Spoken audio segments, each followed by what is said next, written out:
J'ai un problème avec ça en fait. J'ai un problème avec ça, quand je lis ça sur les réseaux, ça me fait mal au cœur. Bonjour à tous, petite question, je cours le marathon de Bordeaux fin mars, je dois acheter une paire de baskets avec un bon amorti.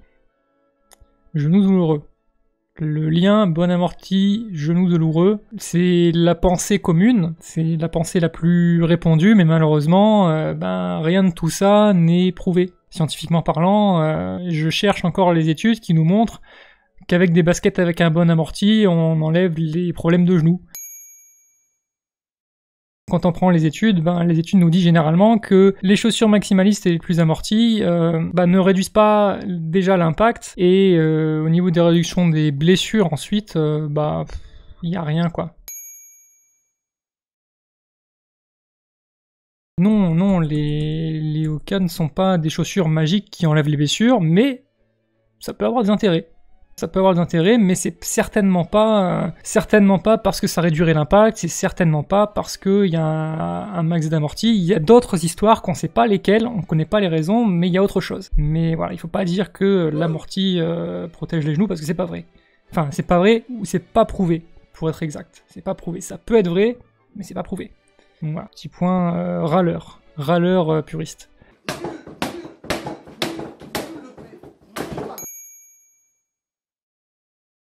Il y a des gens qui vous diront oh, Hoka c'est maximaliste, il faut pas, ça nous blesse, on va se blesser, il faut prendre du minimaliste, tout ça.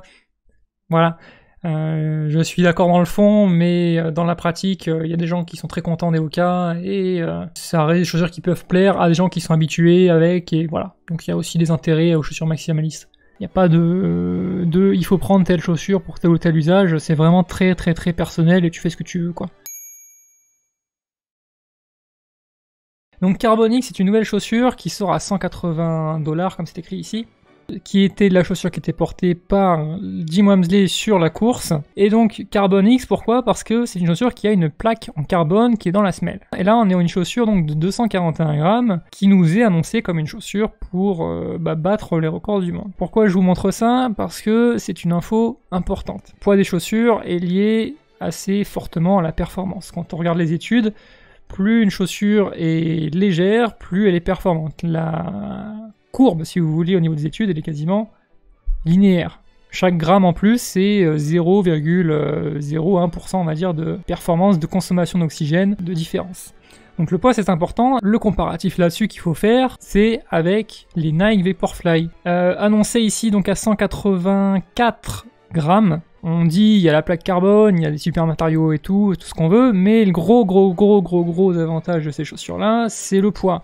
Parce que dans un produit à 184 grammes, on a tout simplement un confort et un moelleux et un amorti, si vous voulez, qui est largement supérieur qui est équivalent à ce qu'on aurait dans des chaussures qui habituellement font 300 grammes plus. Et donc le gain de performance de ces chaussures-là, il est aussi apporté par le poids principalement. Donc en comparaison, là on a déjà 60 grammes d'écart.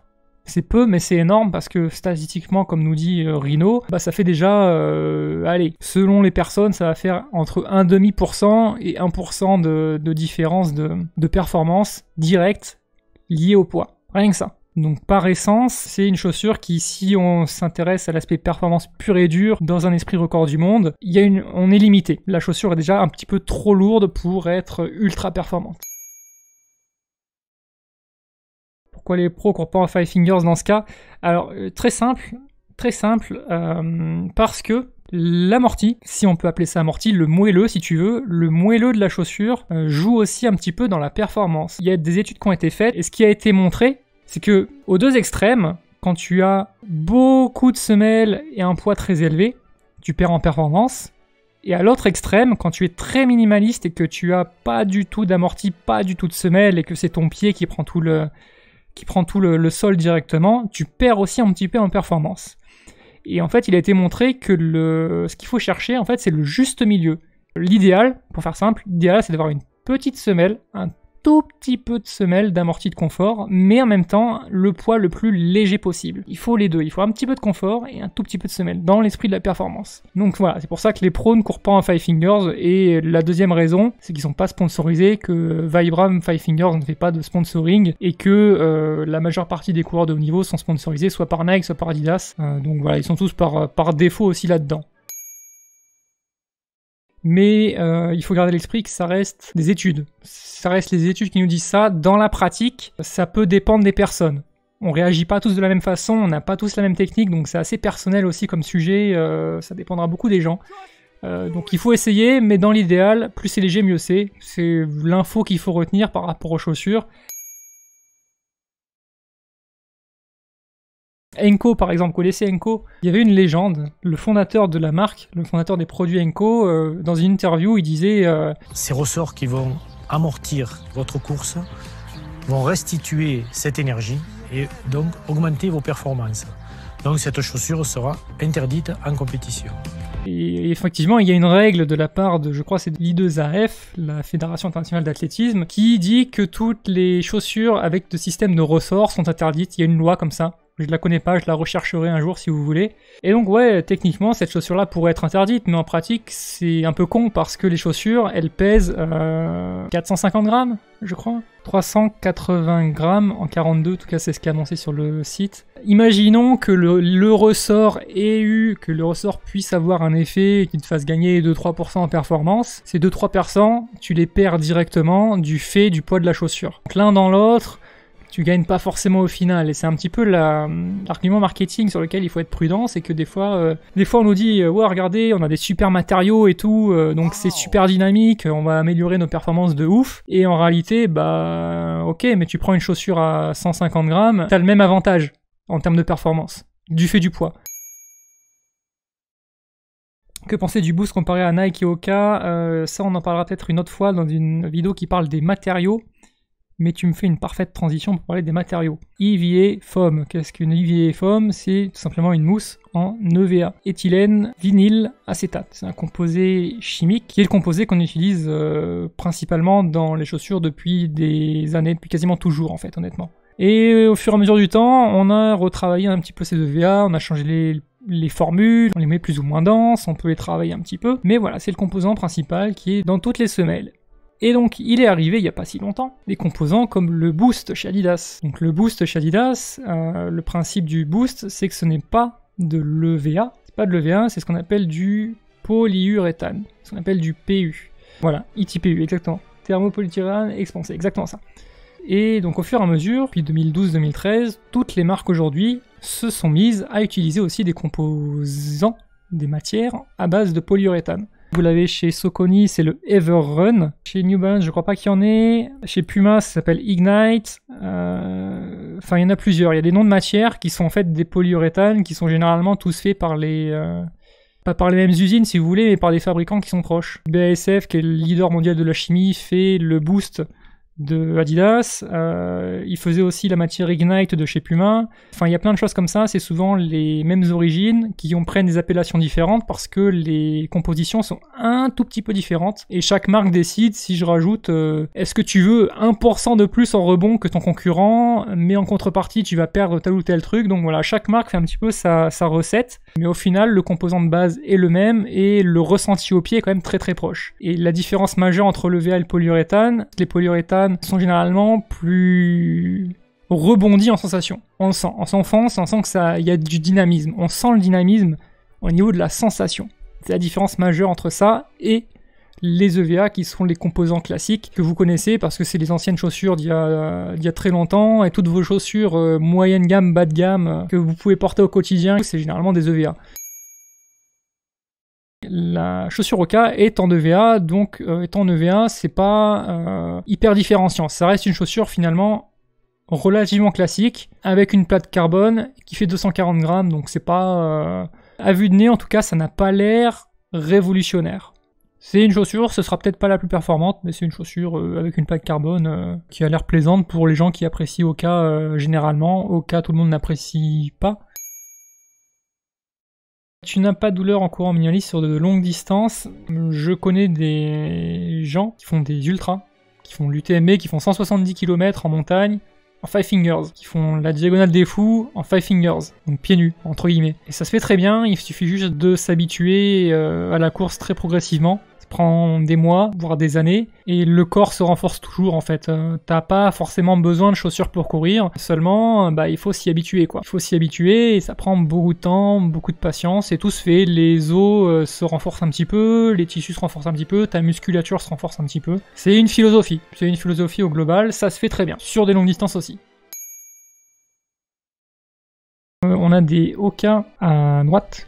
Et à gauche, ce sont des Brooks Adrenaline GTS 15, c'est écrit dessus. Et donc les Hoka, si vous voyez le mur extérieur, tac, mur extérieur ici, tac, même juste ici en fait, c'est toute cette zone-là. Là. Il remonte jusqu'ici, la semelle monte jusque là, en hauteur. Donc là, on monte jusqu'ici. Ça c'est la hauteur qu'on voit depuis l'extérieur. Et l'amorti de semelle, en fait, il est à ce niveau-là. Il est un bon centimètre plus bas, voire 2 bons centimètres plus bas.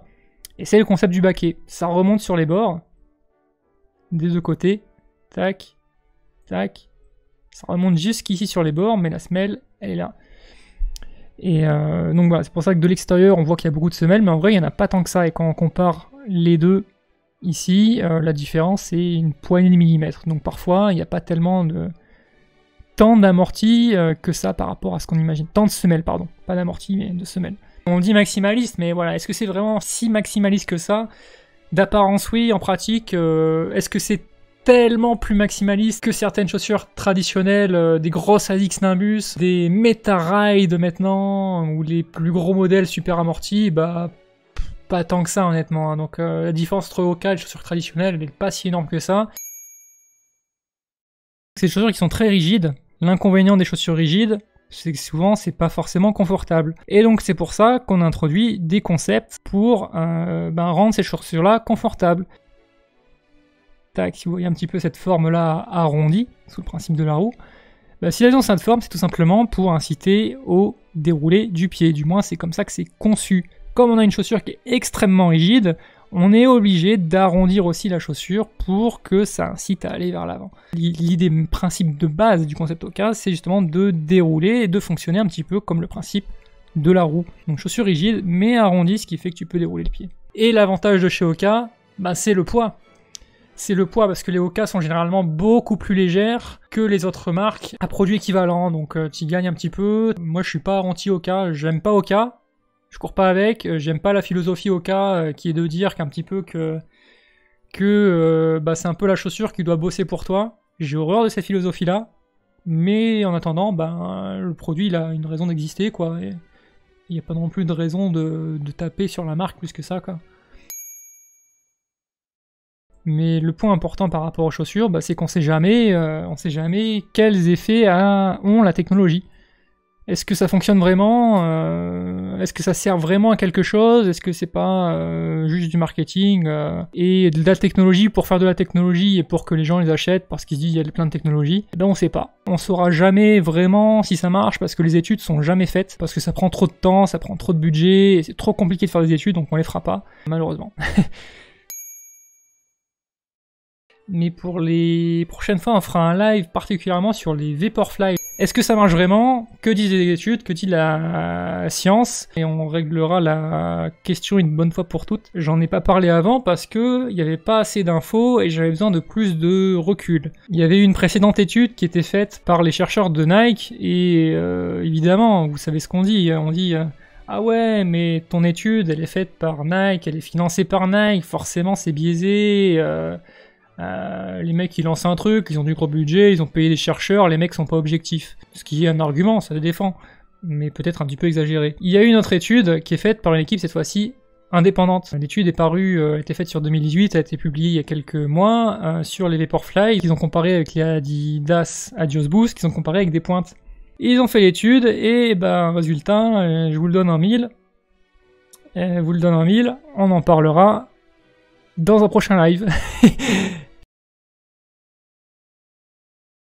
Dimanche 18h, c'est notre nouveau rendez-vous. C'est le principe du live, c'est fait pour être spontané. Moi, je peux dire vraiment tout ce que je veux sans souci de m'auto-censurer parce qu'il y a des choses qu'il ne faut pas dire en direct. Donc par principe, le live ne sera jamais rediffusé. Il sera au mieux coupé en best-of. Mais il faut être présent et il faut interagir dans le chat, c'est le but du jeu. Mais à l'avenir, je ferai des programmes très carrés.